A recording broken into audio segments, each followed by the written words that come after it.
현실에 살면서 우리가 많은 고통들이 있고 이렇게 매듭이 꼬여서 많은 매듭이 꼬였어요. 거기에는 뭐 물질적인 매듭도 꼬여 있을 거고 가족 간의 불화도 꼬여 있을 거고 연인의 어떤 정신적인 문제, 질병에 관한 육체적 문제, 많은 것들이 지금 꼬여 있을 겁니다.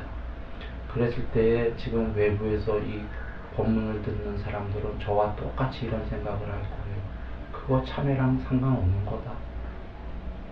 참회한다고 병이 나냐? 뭐 언뜻 들으면 맞는 얘기죠. 참회한다고 질병이 나냐? 참회한다고 지금 물질이 너무나 힘들어 죽겠는데 부도위기인데 지금 그것이 물질이 들어오겠네. 지금 참여한다고 여러 가지가 지금 이성간에 꼬였는데 내 잘못도 아닌데 뭐가 더 잘 되겠나. 전방위로 지금 모든 게 다 꼬여있는데 과거 참회가 그래 그 종교적인 얘기겠습니다. 이렇게 지금 들으면서 하지만 현실은 해결할 수 없을 것이다. 이렇게 생각할 건데요. 저 역시 그랬다는 얘기 드렸습니다. 이 참회는 그 문제들을 해결을 하는 반 정도 일단 해결을 하는 시발점이 돼요. 지금 그 문제가 벌어진 애초의 원인이 뭐냐면 물질의 문제는 물질의 문제가 아닙니다.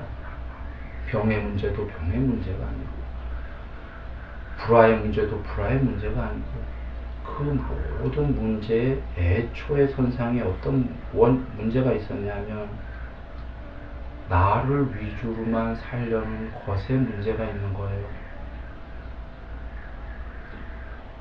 어쩔 수 없기도 해요. 종교적이지 않은 소수의 종교인이고 다수의 종교인이 아닌 비종교인은 배우지 못한 것을 이유로 나를 위해서 사는 게 정당하다고 생각할 수 있습니다. 그런데 나를 위주로만 산다는 것은 나는 남으로부터 당하고 싶지 않은 일은 당하기 싫다. 내가 싫어하는 환경과 내가 싫어하는 사람과 내가 싫어하는 말과 내가 싫어하는 행동은 받고 싶지 않고 나는 혐오한다. 피하고 싶다. 내 위주로 내가 갖고 싶고 내가 듣고 싶은 말, 달콤한 감언이설, 나에게 사랑스러운 행동, 내가 좋아하는 환경을 나는 집착을 하고 그런 사람들만 내 옆에 포진하게 만들고 싶다. 집착.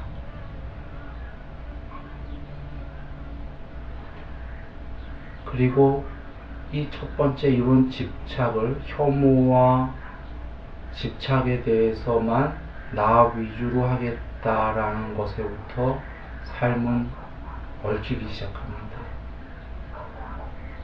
왜냐하면 나만 그런 게 아니라 내 입장에서 너라고 여기는 그분들은 다 자기 입장은 나지요. 서로 그런 마음을 갖고 있기 때문입니다. 다 나 위주로만 하고픈데 당연히 거기서는 서로 사랑스러운 말이 오갈 수가 없고 싸움만 오갈 수밖에 없죠.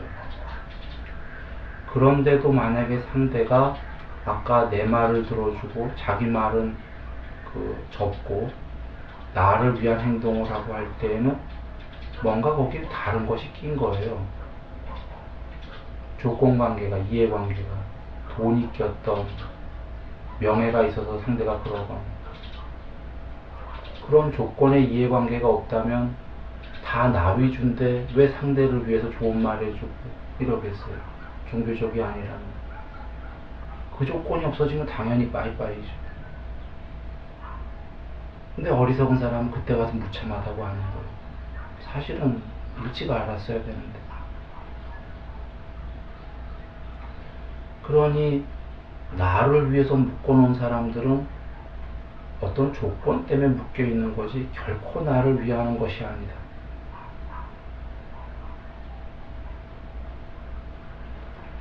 그러니 그 조건적인 거를 더 집착을 해서 이 사람은 자꾸 거기에 동요돼 갖고 삶이 얽히기 시작할 수밖에 없고. 하나는 이거요. 두 번째는 곧 이어서 벌어지는 게, 내가 싫어하는 거는, 혐오하는 거는 두지 않으려고 하고, 내가 좋아하는 것만, 달콤한 것만 집착을 하려고만 해도 문제가 되는데, 더 나아가서 이제 그런 나의 위주가 아니라, 이제 듣기 싫은 말은 도망 다니는 게 아니라, 나는 남으로부터 당하고 싶지 않은 말과 행동을 남에게 거침없이 한다, 이런 얘기입니다.